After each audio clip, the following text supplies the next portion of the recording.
Hello friends, hope you all are fine.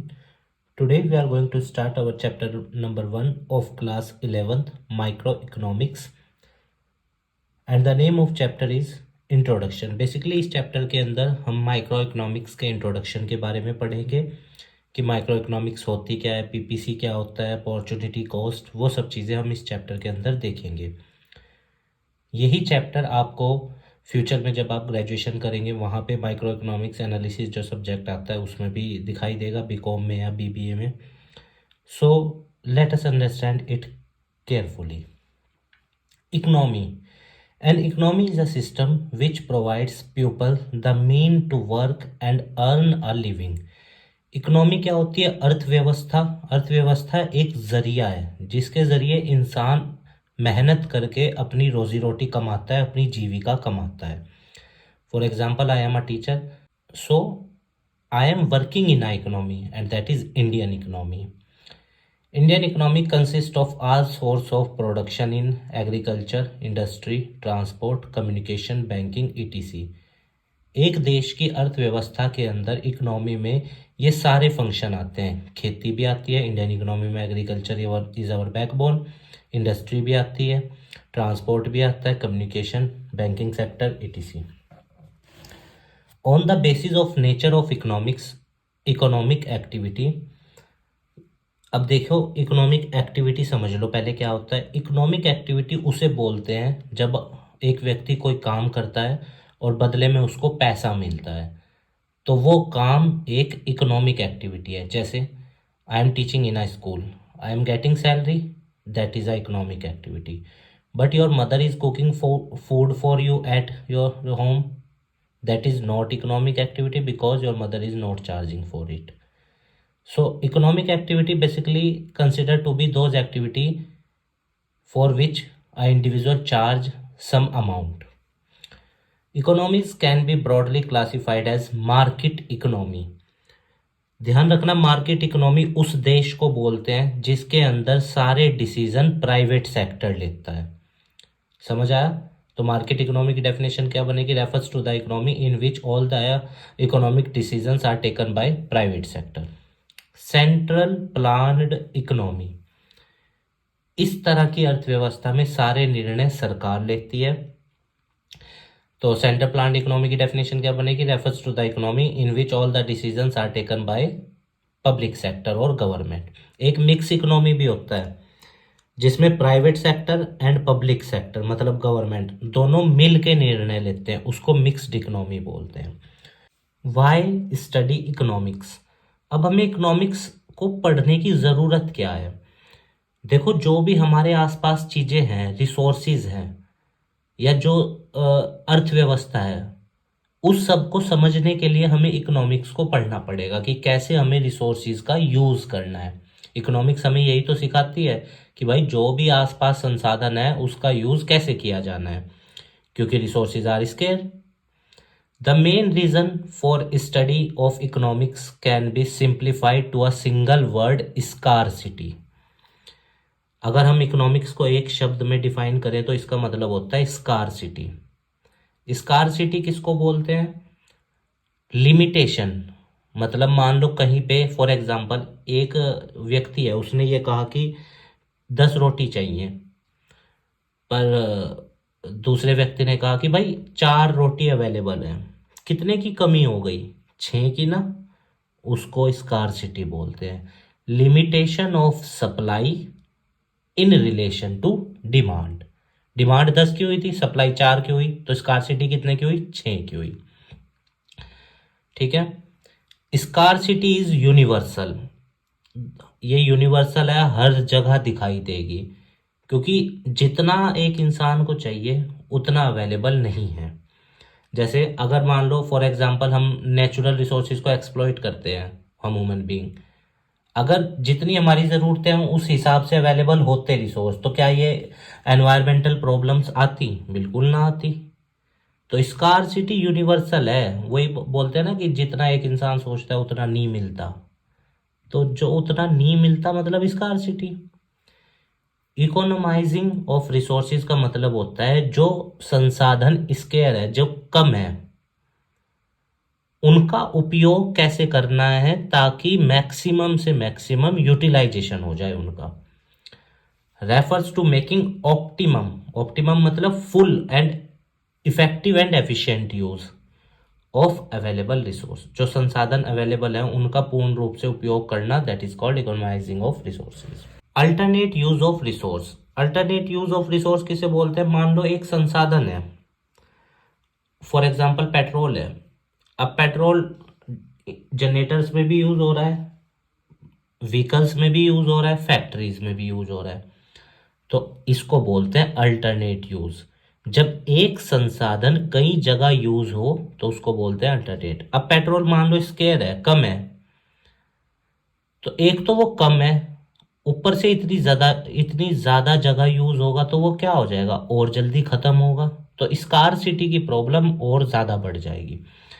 Scarcity and choice go together, इसको समझो। देखो एक व्यक्ति बाजार गया, उसके पास जेब में 100 रुपए है, वो 100 रुपए लेके बाजार गया कि मेरे को सामान खरीदना है। अब वो कितने तक का सामान खरीद सकता है? 100 तक का, क्योंकि उसके पास 100 रुपए ही है। तो उसको अपनी चॉइस विद इन 100 रुपीज तय करनी पड़ेगी, चुननी पड़ेगी। This is called scarcity. क्यों? क्योंकि उसके पास संसाधनों की कमी थी, पैसों की कमी थी, तो उसको चॉइस भी अपनी उस हिसाब से एडजस्ट करनी पड़ी। तो scarcity and choice go together. Economic problem, economic problem उसको बोलते हैं जो दुनिया भर की सभी अर्थव्यवस्थाएं फेस कर रही हैं। Economic problem is a problem of choice involving satisfaction of unlimited wants. As you know, human beings have unlimited wants. एक ज़रूरत पूरा हुआ, दूसरा आ गया, दूसरा पूरा हुआ, तीसरी ज़रूरत, चौथा ज़रूरत। इंसान की ज़रूरतें जो हैं वो अनलिमिटेड हैं, और फिर जो रिसोर्स उनको पूरा करने के लिए चाहिए वो स्केयर है, कम है, और ऊपर से उन रिसोर्सेज का अल्टरनेट यूज है जिसकी वजह से वो और जल्दी खत्म हो जाते हैं। तो इसीलिए दुनिया भर के सभी देशों के सामने ये इकोनॉमिक प्रॉब्लम बनी रहती है, तीन बनी रहती है। वो हम आगे देखेंगे कौन कौन सी हैं। Let us see reasons for economic problem. क्यों दुनिया भर की सभी अर्थव्यवस्थाएं आर्थिक समस्याओं को फेस करती हैं, इकोनॉमिक प्रॉब्लम्स फेस करती हैं? जैसे पहला, स्कार्सिटी ऑफ रिसोर्स, संसाधनों की क्या है, कमी है। जितने संसाधन चाहिए उतने अवेलेबल नहीं है, इसकी वजह से प्रॉब्लम आती है। अगर अनलिमिटेड रिसोर्स हो फिर तो कोई प्रॉब्लम ही नहीं है, कुछ भी बनाओ, अगर वेस्ट भी हो रहा है कोई दिक्कत नहीं है। रिसोर्सेज की कमी है तभी तो सोचना पड़ता है ना कि भाई क्या बनाना है ताकि ज्यादा से ज्यादा लोगों की जरूरतें पूरी हो जाए और कुछ भी रिसोर्स वेस्ट ना हो। The second reason behind the economic problem is unlimited human wants. अब इंसान की एक जरूरत पूरी हुई, दूसरी, फिर दूसरी को पूरी करने के लिए रिसोर्स बनाओ, फिर तीसरी, तो अनलिमिटेड ह्यूमन वांट्स, जिसकी वजह से जो संसाधन पहले ही कम थे, रिसोर्सेज पहले ही कम थे, वो और जल्दी खत्म होने लगते हैं। अल्टरनेट यूज, एक रिसोर्स पहले ही कम है जैसे पेट्रोल, पर वो 10 जगह यूज हो रहा है तो वो तो और ज्यादा जल्दी खत्म होगा। Alternate use is also a reason for economic problem in a country. Meaning of economics, तो economics is a social science. समाज की, इसमें हम स्टडी करते हैं कि समाज कैसे चीज़ों को लेकर अपने डिसीजंस लेता है, चॉइस कैसे करता है, रिसोर्सेज का ऑप्टिमम यूज कैसे करता है, जिसके अंदर which studies the way a society choose to use a limited resource. Limited resources को सोसाइटी कैसे यूज करती है, हम इकोनॉमिक्स के अंदर पढ़ते हैं, जिनका अल्टरनेट यूज है to produce goods and services and to distribute them among different group of people. देखो इकोनॉमिक्स हमें बेसिकली ये सिखाती है कि भाई रिसोर्सेज जो कम है, समाज उनका उपयोग कैसे करता है और कौन सी अपनी वो ज़रूरतें हैं जिनको पहले प्रेफरेंस दी जाती है पूरा करने की, उसके बाद अदर्स को। अब पॉजिटिव इकोनॉमिक्स क्या होती है? जो देश के अंदर समस्याएं चल रही हैं और वो कैसे सॉल्व होंगी, उसको बोलते हैं positive economics. Positive economics deals with what are the economic problem, जो है देश में समस्याएं, and how they are actually solved, और वो कैसे सॉल्व्ड होंगी। जैसे इंडिया एक ओवर पॉपुलेटेड कंट्री है, क्योंकि हमारा एरिया सिर्फ 32 लाख स्क्वायर किलोमीटर का, पॉपुलेशन 140 करोड़ के आसपास है। अब इसकी वजह से हो क्या रहा है, प्राइसेस आर कॉन्स्टेंटली राइजिंग, क्योंकि डिमांड बढ़ती जाएगी और उनको पूरा करने के लिए रिसोर्सेज की कमी है, तो देश में इन्फ्लेशन तो आएगा। ये इन्फ्लेशन वाला वर्ड आप क्लास 12th में पढ़ोगे, जब चीज़ों के रेट बढ़ते हैं तो उसको इन्फ्लेशन बोलते हैं। Positive economics deals with economic issues related to past, present और फ्यूचर। जो समस्याएं थी, हैं या आने वाली हैं, उन समस्याओं के बारे में हम पॉजिटिव इकोनॉमिक्स में पढ़ते हैं। नॉर्मेटिव में क्या होता है, जनरली क्या हो सकती हैं।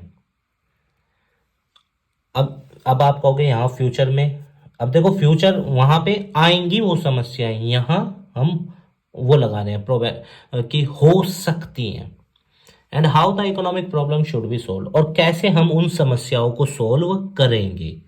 दिस इज नॉर्मेटिव, कि फ्यूचर में क्या समस्याएं हो सकती हैं और हम उन्हें कैसे सोल्व करेंगे। That is normative economics. Let us see difference between positive economics and normative economics. तो पहला तो यही हो गया कि जो समस्याएं चल रही हैं और उन्हें कैसे सोल्व किया जा रहा है, एक्चुअली सोल्व पॉजिटिव इकोनॉमिक्स में। नॉर्मेटिव में क्या समस्याएं हो सकती हैं और उन्हें कैसे सोल्व करेंगे। पॉजिटिव इकोनॉमिक्स में एक्चुअल डाटा वेरीफाई किया जाता है और उसमें ought to भी शब्द है, तो एक्चुअल डाटा मिल ही नहीं सकता, क्योंकि संभावना शब्द जोड़ दिया ना, इस वजह से। It aims to make real description of an economic activity. उससे हमें पता चलता है कि एक देश के अंदर आर्थिक जो गतिविधियां हो रही हैं वो किस लेवल की हैं या आर्थिक समस्याएं क्या हैं। उसमें हम डिटरमाइन करते हैं चीज़ों को, क्या हो सकता है, कैसे होगा। ये फैक्ट्स पे बेस्ड है और सजेस्टिव बिल्कुल नहीं है, क्योंकि ये तो बिल्कुल यूनिवर्सल वाली बात हो जाएगी। पॉजिटिव में जो समस्याएं चल रही हैं वो फैक्ट्स पे ही हैं, और उसमें सारी चीज़ें सजेस्टिव हैं कि भाई ये हो सकता है, ये नहीं हो सकता है। उसमें कोई जजमेंट नहीं दिया जाता, और यहाँ पे जजमेंट दिए जाते हैं वैल्यूज़ के नॉर्मेटिव में। जैसे price in Indian economy are constantly rising, तो इंडियन इकोनॉमी में प्राइस लगातार क्या हो रहे हैं, बढ़ रहे हैं। अब यहाँ जजमेंट देखना, suggestive judgement, India should take steps to control the rising price. वहाँ समस्या है, यहाँ उसको सोल्व करने के लिए सजेशन दिया जा रहा है।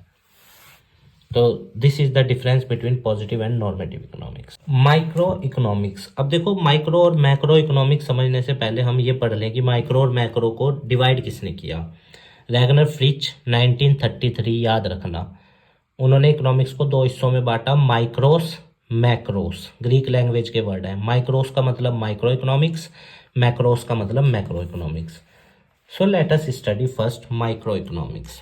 एडम स्मिथ को इसका पिता कहा जाता है माइक्रो इकोनॉमिक्स का। Divide 1933, Ragnar Fritz. Micro economics is that part of economic theory जिसमें एक इंडिविजुअल चीज की स्टडी हो, एक छोटी चीज की। जैसे फॉर एग्जांपल 5 पेन है, जब एक व्यक्ति 5 पेन में से सिर्फ एक पेन की स्टडी करेगा ना, माइक्रो, और जब सारे पेन की स्टडी करेगा, मैक्रो। जैसे इसका एग्जांपल दूं मैं आपको, सेल बाय इंडिविजुअल फर्म, एक फर्म ने इतना माल बेचा, माइक्रो, और सारी फर्म्स ने इतना माल बेचा, मैक्रो। जैसे एक व्यक्ति की कमाई, इंडिविजुअल इनकम, एक की है ना, इंडिविजुअल यूनिट है ना, माइक्रो। इंडिविजुअल आउटपुट, एक कंपनी ने इतना माल बनाया, माइक्रो। मैक्रो में सारा, whole study. The term macro has been derived from the Greek language, macros बोलते हैं, मैंने अभी बताया आपको। Macro economics is that part of economic theory which study the behaviour of aggregate. Aggregate का मतलब होता है टोटल, सारा, of the economy as a whole. जैसे नेशनल इनकम, सारे लोगों की कमाई देश में, मैक्रो, और इंडिविजुअल की कमाई, माइक्रो। एग्रीगेट डिमांड, सबकी डिमांड और सबकी सप्लाई का टोटल कर दो, macro.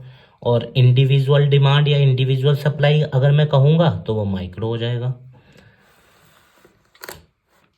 Micro economics price theory है, मैक्रो इकोनॉमिक्स इनकम थ्योरी है, ये याद रखना। इनकम एंड एम्प्लॉयमेंट भी लिख लेना यहाँ। Macro economics helps to understand, क्योंकि आप माइक्रो इकोनॉमिक्स बुक के अंदर पूरी बुक में प्राइस से रिलेटेड चीज़ें पढ़ोगे, और क्लास 12th में मैक्रो इकोनॉमिक्स में सारी चीज़ें इनकम एंड एम्प्लॉयमेंट से रिलेटेड सारे चैप्टर पढ़ोगे। Macroeconomics helps to understand the working of an economic system as well as to explain the various macroeconomics paradox. तो मैक्रो इकोनॉमिक्स के अंदर आप ये समझते हो कि पूरे देश की अर्थव्यवस्था चलती कैसे है, कौन कौन सी चीज़ें होती हैं, कैसे कैसे इकोनॉमिक सिस्टम पूरे देश का कंस्ट्रक्ट किया जाता है, वो सब आप मैक्रो इकोनॉमिक्स के अंदर पढ़ते हो. Let us see difference between micro economics and macro economics. Micro economics individual unit मैंने अभी बताया, और macro economics aggregate of an economy. ठीक है, टोटल. इसमें आप डिमांड और सप्लाई, मतलब individual demand and individual supply, और यहाँ पे हम किसके बारे में पढ़ते हैं, aggregate demand and aggregate supply, total के बारे में. इसमें प्राइस थ्योरी, इसमें इनकम एंड एम्प्लॉयमेंट. अब इंडिविजुअल के बारे में पढ़ रहे हो माइक्रो में, तो एरिया क्या होगा काम करने का, छोटा होगा, लिमिटेड डिग्री. और सारे की स्टडी करोगे तो हाई डिग्री ऑफ एग्रीगेशन, उसमें ज़्यादा है मैक्रो में. इसमें माइक्रो इकोनॉमिक्स में सारे मैक्रो वेरिएबल कांस्टेंट रहते हैं, मतलब देश में कोई चेंज नहीं आ रहा है, वो सब चीज़ें. इंडिविजुअल की बात करते हैं बस. और मैक्रो इकोनॉमिक्स में माइक्रो वेरिएबल कांस्टेंट रहते हैं. माइक्रो इकोनॉमिक्स को प्राइस थ्योरी, मैक्रो इकोनॉमिक्स का दूसरा नाम है income and employment theory. Example, micro का इंडिविजुअल, एक व्यक्ति की इनकम, एक व्यक्ति का आउटपुट.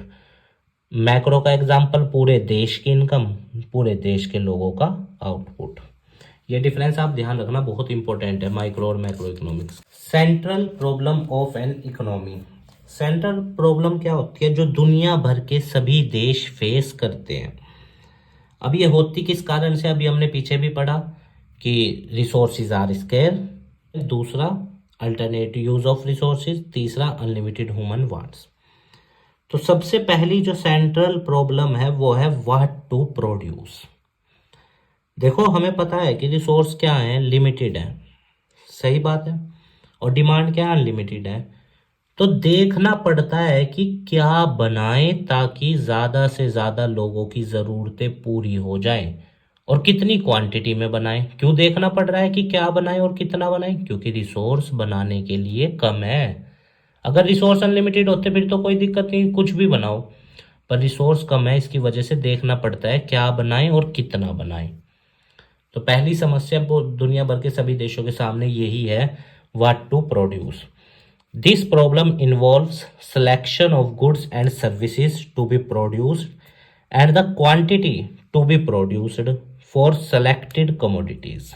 कितना बनाना है और क्या सामान बनाना है, ये डिसाइड करना बहुत ज़रूरी है, क्योंकि संसाधन पहले ही कम है, और अगर ना डिसाइड किया तो वो वेस्ट हो जाएंगे.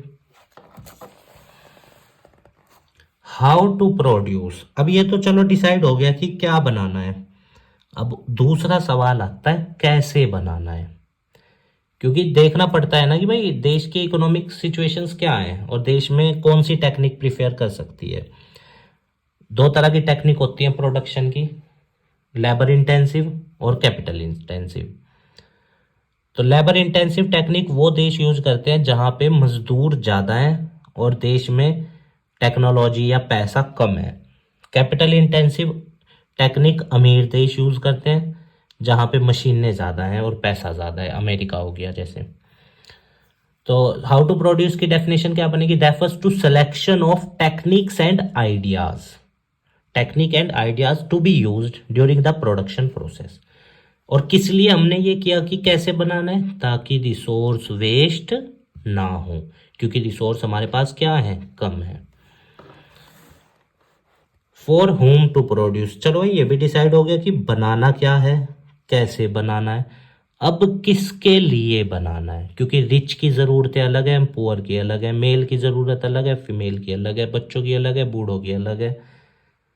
तो लोगों को कैटेगराइज करेंगे यहाँ पे होम टू प्रोड्यूस में. किस बेस पे कैटेगराइज, इनकम, अमीर के लिए अलग सामान और कम पैसे कमाने वाले के लिए अलग सामान. एज पे, जैसे आपने देखा होगा जब कोई व्यक्ति शूज़ खरीदने जाता है तो वहाँ पे 1 नंबर 2 नंबर से लेके 10 12 पता नहीं कितने नंबर तक, क्यों अलग अलग नंबर के बने हैं, ताकि हर व्यक्ति की ज़रूरत पूरी हो. इनकम, एज, जेंडर, इन सब पे क्लासिफिकेशन करेंगे लोगों का, और फिर उस हिसाब से उनके लिए सामान बनाएंगे.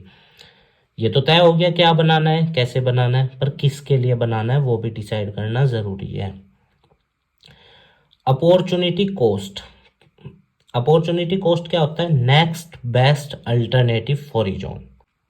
For example, I am working in a school and I am getting salary 70,000 there, and I have two other job offers. One is of 65,000 and one is of 60,000. तो अगर मैं वो 70,000 वाली जॉब छोड़ता हूँ तो मेरे पास नेक्स्ट बेस्ट अल्टरनेटिव क्या है? 65,000। वो अपॉर्चुनिटी कॉस्ट होता है। समझ आया अपॉर्चुनिटी कॉस्ट किसको बोलते हैं? जो अगला बेस्ट ऑफर है। अगर मैं वो 70,000 वाली नौकरी छोड़ूं तो मेरे को 65,000 वाली नौकरी बेस्ट है ना नेक्स्ट, तो दिस इज अपॉर्चुनिटी कॉस्ट। जैसे यहाँ पे एक व्यक्ति है, ये 40,000 की सैलरी पे जॉब कर रहा है, इसके पास दो नौकरी के ऑफर हैं, एक 35,000 का है, एक 30,000 का है। तो अगर ये व्यक्ति पहली नौकरी को छोड़ता है जिसपे ये 40,000 मिल रहे हैं इसको, तो इसके लिए अगला बेस्ट ऑफर कौन सा रहेगा? ये 35,000 वाला। तो इसको बोलते हैं हम क्या? Opportunity cost. अगला ऑफर उसके लिए क्या बेस्ट था, इसको कहते हैं opportunity cost. Production possibility frontier, PPC, या ये भी बोल सकते हैं प्रोडक्शन पॉसिबिलिटी कर्व। ठीक है, एक ही बात है।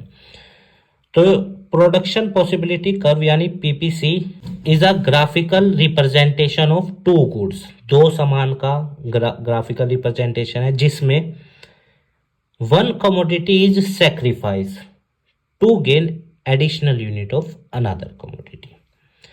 तो पीपीसी दो सामान का कॉम्बिनेशन है जिसमें एक सामान को छोड़ा जाता है और दूसरे को पाया जाता है। ठीक है, और क्यों छोड़ना पड़ रहा है पहला सामान हमें? क्योंकि हमारे पास रिसोर्सेज क्या है? कम है। अजम्पशंस ऑफ पीपीसी या पीपीएफ। पीपीएफ ड्रा करते हुए क्या बातें ध्यान में रखनी है? जैसे जो प्रोडक्शन की टेक्नोलॉजी है वो कांस्टेंट। ठीक है, ये वाला थर्ड पॉइंट। जो रिसोर्सेज यूज किए जा रहे हैं उनका मैक्सिमम यूटिलाइजेशन होगा, और सिर्फ दो सामान, क्योंकि PPC is the combination of two good. और पहला जो टेक्नोलॉजी या रिसोर्स, टेक्नोलॉजी तो होगी यहाँ पे, जो रिसोर्सेज यूज किए जा रहे हैं प्रोडक्शन के दौरान वो कांस्टेंट रहेंगे, उनमें चेंज नहीं आएगा।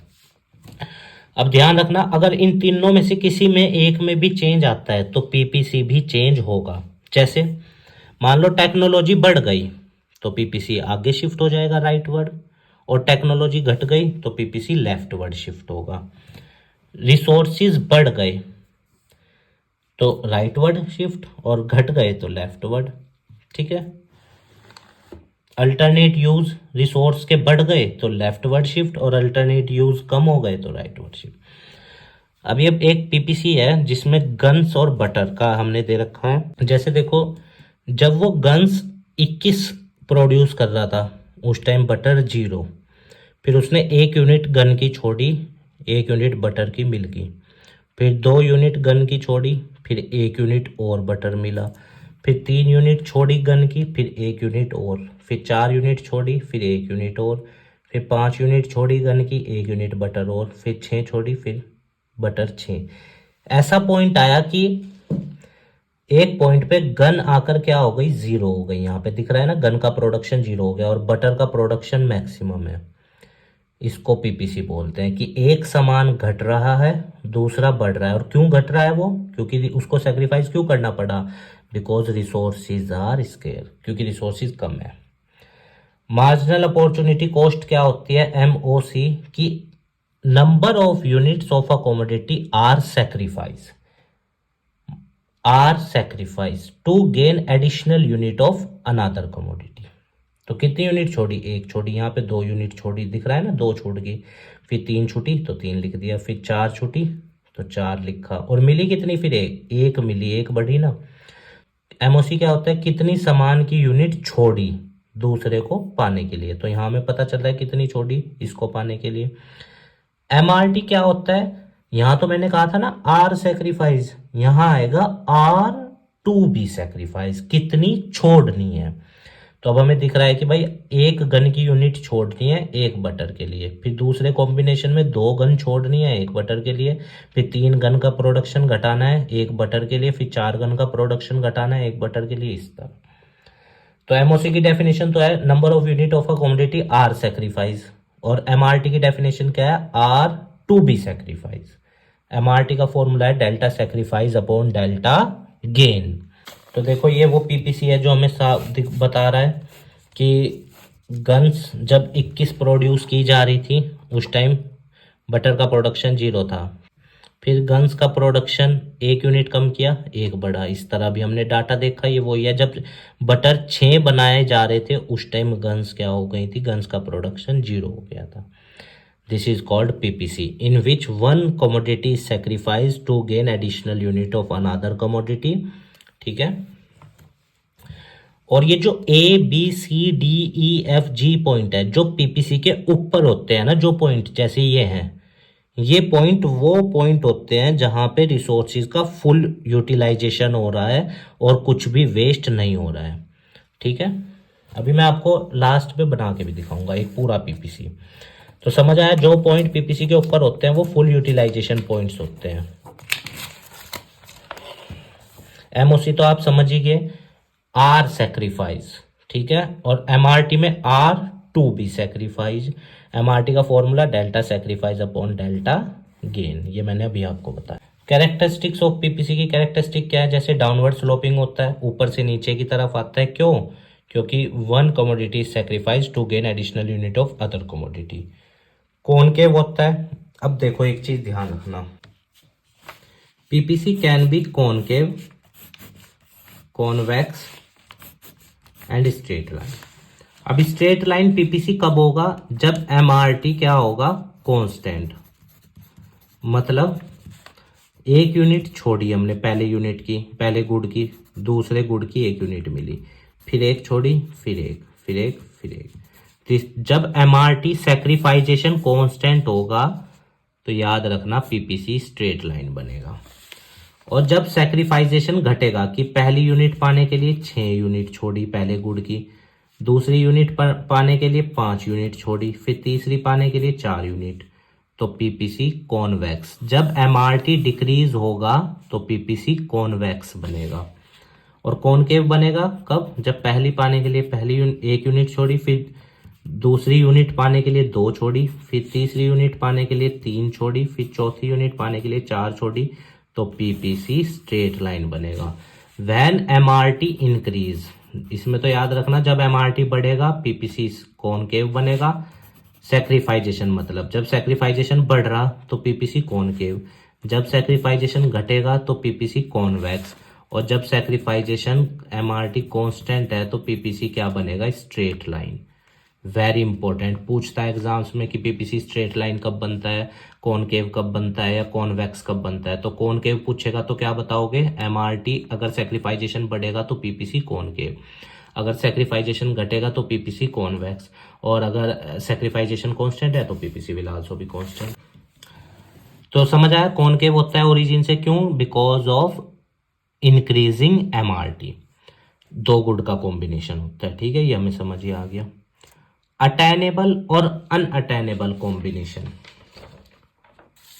देखो ये मान लो पीपीसी है, 2 गुड का है, जो भी पॉइंट पीपीसी के बाहर होता है वो अनअटेनेबल कॉम्बिनेशन है, जिसको अचीव नहीं किया जा सकता। क्यों नहीं किया जा सकता, क्योंकि यहां पे इन पॉइंट्स पे आके मेरा फुल यूटिलाइजेशन हो चुका है रिसोर्स का। ठीक है, तो इससे आगे कैसे बढ़ा जा सकता है जब इन पॉइंट्स पे रिसोर्सेज फुल यूटिलाइजेशन है। तो याद रखना जो भी पॉइंट पीपीसी के बाहर होता है वो अनअटेनेबल पॉइंट होता है, और जो पीपीसी के अंदर होता है वो अटेनेबल पॉइंट होता है, जिसे अचीव किया जा सकता है। पीपीसी के बाहर कोई भी पॉइंट है, इन पॉइंट्स, ये तो पॉइंट पीपीसी के ऊपर है, इनको फुल यूटिलाइजेशन बोलते हैं। पर जो ये पॉइंट है ना, ये एफ, ये अनअटेनेबल है, ये कभी अचीव नहीं हो सकता। और अगर आपसे पूछेगा कोई क्यों नहीं हो सकता, बिकॉज रिसोर्सेज की कमी है। अगर रिसोर्सेज की कमी ना हो फिर तो कोई भी पॉइंट कहीं भी हो अचीव करा जा सकता है, फिर पीपीसी बनाने की जरूरत ही क्या है। भाई पीपीसी हम बना ही इसीलिए रहे हैं क्योंकि रिसोर्सेज कम है, कि भाई एक सामान छोड़ना पड़ रहा है दूसरे को पाने के लिए। और अगर ये वाला कॉम्बिनेशन अचीव हो जाता है तो पीपीसी बनाने की जरूरत ही क्या है, फिर तो ये अचीव ही हो जाएगा। तो अटेनेबल समझ आया, जिन्हें हम अचीव कर सकते हैं। अटेनेबल कॉम्बिनेशन को आप अंडर यूटिलाइजेशन भी कह सकते हैं, कि रिसोर्सेज अभी उपयोग में हैं। ऑप्टिमम यूटिलाइजेशन पॉइंट कौन से हैं? जो पॉइंट पीपीसी के ऊपर होते हैं उन पॉइंट्स को ऑप्टिमम यूटिलाइजेशन पॉइंट बोलते हैं, मैंने अभी आपको बताया। अंडर यूटिलाइजेशन पॉइंट ये वाला, ये पॉइंट अंडर यूटिलाइजेशन है या अटेनेबल कॉम्बिनेशन का पॉइंट भी ये है। और मान लो फॉर एग्जांपल कोई पॉइंट यहाँ है, जी है फॉर एग्जांपल पीपीसी के बाहर, ये कौन सा पॉइंट है? अनअटेनेबल, ये अचीव नहीं हो सकता। तो अनअटेनेबल आपको समझ आ गया कि अचीव नहीं हो सकता। क्यों नहीं हो सकता? बिकॉज रिसोर्सेज आर इसके। तो देखो ये एक अनअटेनेबल पॉइंट है जो पीपीसी के बाहर है, हमें दिख भी रहा है यहाँ पे। जो पॉइंट पीपीसी के ऊपर होते हैं फुल यूटिलाइजेशन, अंदर वाले अटेनेबल और बाहर वाले अनअटेनेबल। ये मैंने आपको तीनों बता दिए कि पीपीसी स्ट्रेट लाइन भी हो सकता है। कब होगा स्ट्रेट लाइन? जब सैक्रिफाइजेशन कांस्टेंट। कॉन्वेक्स कब होगा? जब सैक्रिफाइजेशन डिक्रीज होगा। और कॉनकेव कब होगा? जब एमआरटी बढ़ेगा। अब पीपीसी शिफ्ट कब होता है? देखो हमने अभी पीछे मैंने आपको बताया था, अगर टेक्नोलॉजी चेंज हुई, मान लो टेक्नोलॉजी बढ़ गई तो पीपीसी राइटवर्ड शिफ्ट होगा, टेक्नोलॉजी घट गई तो पीपीसी लेफ्टवर्ड। रिसोर्सेज बढ़ गए तो पीपीसी राइटवर्ड शिफ्ट होगा, रिसोर्सेज घट गए तो लेफ्टवर्ड। रिसोर्सेज का अल्टरनेट यूज बढ़ गया तो पीपीसी लेफ्टवर्ड, और रिसोर्सेज का अल्टरनेट यूज घट गया तो पीपीसी राइटवर्ड। आइए आपको बना के दिखाता हूँ। जैसे मान लो ये पीपीसी है, ठीक है। अगर वो आपको ये कहे कि राइटवर्ड पॉइंट बताओ, पहले राइटवर्ड पीपीसी कब शिफ्ट होता है, इसको राइटवर्ड बोलते हैं। तो कब होगा? पहला रिसोर्सेज बढ़ जाए, दूसरा टेक्नोलॉजी बढ़ जाए, तीसरा अल्टरनेट यूज घट जाए। अल्टरनेट यूज मतलब एक रिसोर्स कम जगह यूज होने लगे तो पीपीसी राइटवर्ड। अब अगर आपसे वो यूं पूछे कि लेफ्टवर्ड कब शिफ्ट होगा पीपीसी अंदर की तरफ, तो रिसोर्सेज घट जाए, टेक्नोलॉजी घट जाए, अल्टरनेट यूज बढ़ जाए तो पीपीसी लेफ्टवर्ड। ठीक है। अनअटेनेबल पॉइंट का है तो कोई भी पॉइंट पीपीसी के बाहर बना देना, वो अनअटेनेबल है, वो अचीव नहीं हो सकता। और अगर आपके एग्जामिनर ये कहें कि फुल यूटिलाइजेशन पॉइंट बनाओ तो पीपीसी के ऊपर पॉइंट बना देना, ये सारे फुल यूटिलाइजेशन पॉइंट है। और अगर वो ये कहें कि अटेनेबल वाला बनाओ या अंडर यूटिलाइजेशन वाला, तो अंदर एक पॉइंट बना देना जैसे H. This is your complete PPC.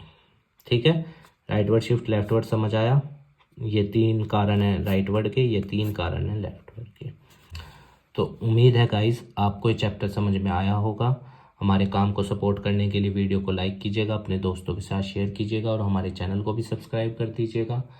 और अगर आपकी इस चैप्टर से रिलेटेड कोई क्वेरी है या कोई पॉइंट क्लियर नहीं हुआ तो आप हमें कमेंट बॉक्स में बताना, हम उसका आंसर देने की पूर्ण रूप से कोशिश करेंगे।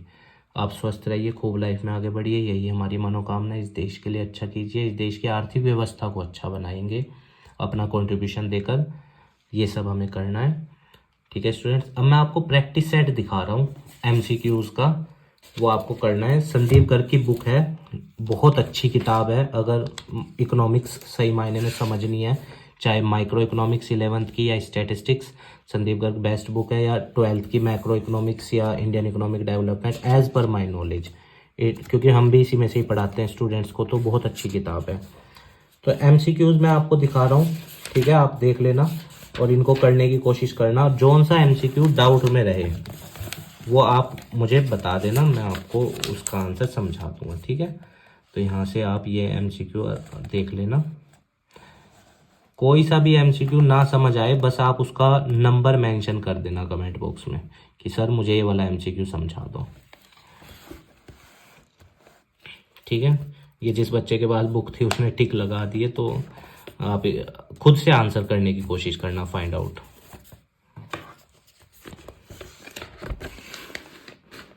ये देखो आप, जैसे अंडर यूटिलाइजेशन पॉइंट एफ है क्योंकि अंदर है।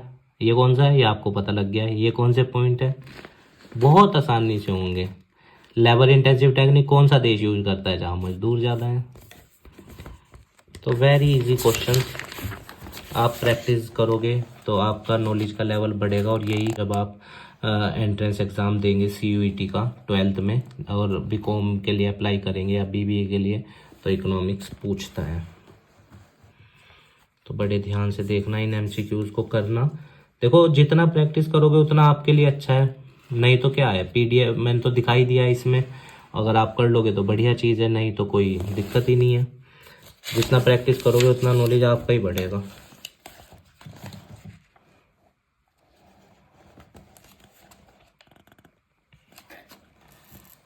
कई बार क्वेश्चन रिपीट भी हो जाते हैं बस, तो ये नहीं कि छोड़ देना है, उनकी भी प्रैक्टिस करना है, ठीक है। आई थिंक ये सफिशिएंट है, ये भी देख लो एक बार।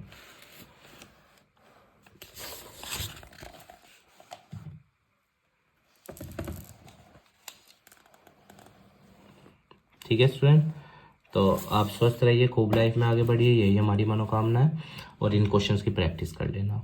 धन्यवाद स्टूडेंट्स।